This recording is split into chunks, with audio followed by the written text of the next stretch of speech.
एक बार शुकदेव जी के पिता भगवान वेद व्यास जी महाराज कहीं जा रहे थे। रास्ते में उन्होंने देखा कि एक कीड़ा बड़ी तेजी से सड़क पार कर रहा था। कीड़ा बोला, बाबा जी, बैलगाड़ी आ रही है। बैलों के गले में बंधे घुंघरू तथा बैलगाड़ी के पहियों की आवाज़ में सुन रहा हूँ।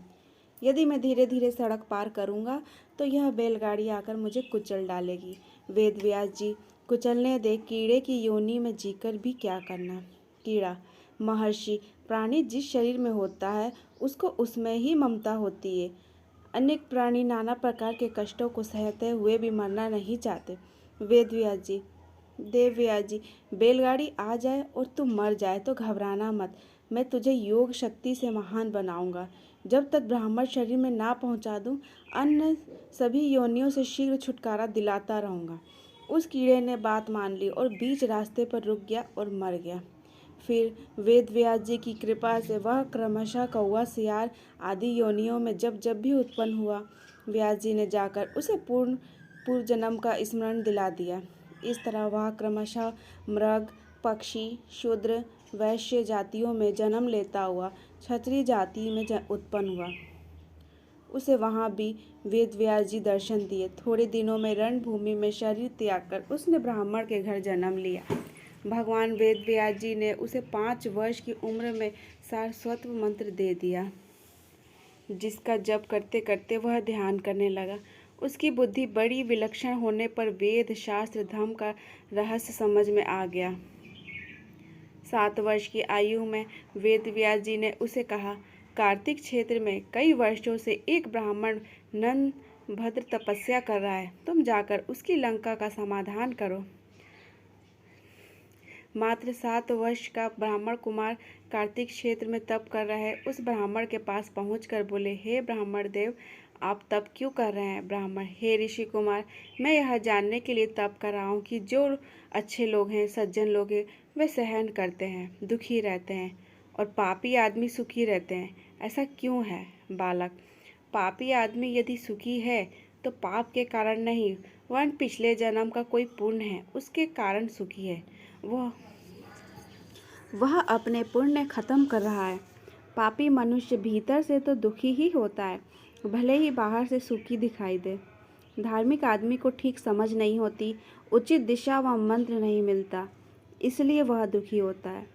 वह धर्म के कारण दुखी नहीं होता, अपितु समझ की कमी के कारण दुखी होता है। समझदार को यदि कोई गुरु मिल जाए तो वह नर में से नारायण बन जाए, इसमें क्या आश्चर्य है। ब्राह्मण, मैं इतना बूढ़ा हो गया, इतने वर्षों से कार्तिक क्षेत्र में तप कर रहा हूँ। मेरे तप का फल यही है कि तुम्हारे जैसे 7 वर्ष के योगी के मुझे दर्शन हो रहे हैं। मैं तुम्हें प्रणाम करता हूँ। बालक, नहीं नहीं महाराज, आप तो भूदेव हैं, मैं तो बालक हूँ, मैं आपको प्रणाम करता हूँ। उसकी नम्रता देखकर ब्राह्मण और खुश हुआ।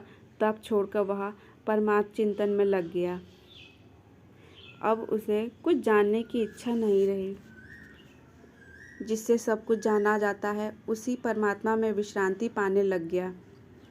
इस प्रकार नंदभद्र ब्राह्मण को उत्तर दें निशंक कर 7 दिनों तक निराहार रहकर वह बालक सूर्य मंत्र का जप करता रहा और वहीं बहुदक तीर्थ में उसने शरीर त्याग दिया।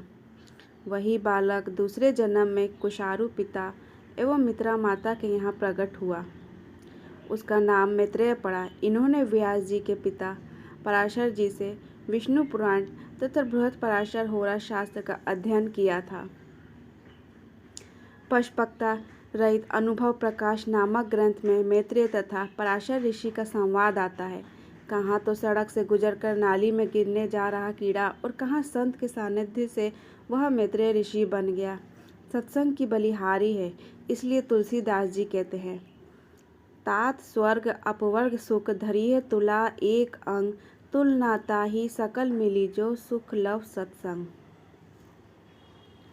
पक्षपात रहित अनुभव प्रकाश नामक ग्रंथ में मैत्रेय तथा पराशर ऋषि का संवाद आता है। कहाँ तो सड़क से गुजरकर नाली में गिरने जा रहा कीड़ा और कहाँ संत के सानिध्य से वह मैत्रेय ऋषि बन गया।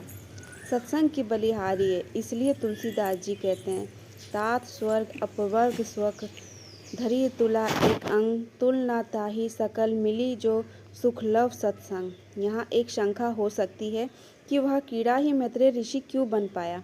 अरे भाई, यदि आप पहली कक्षा के विद्यार्थी हो और आपको एमए में बिठाया जाए तो क्या आप पास हो सकते हो? नहीं।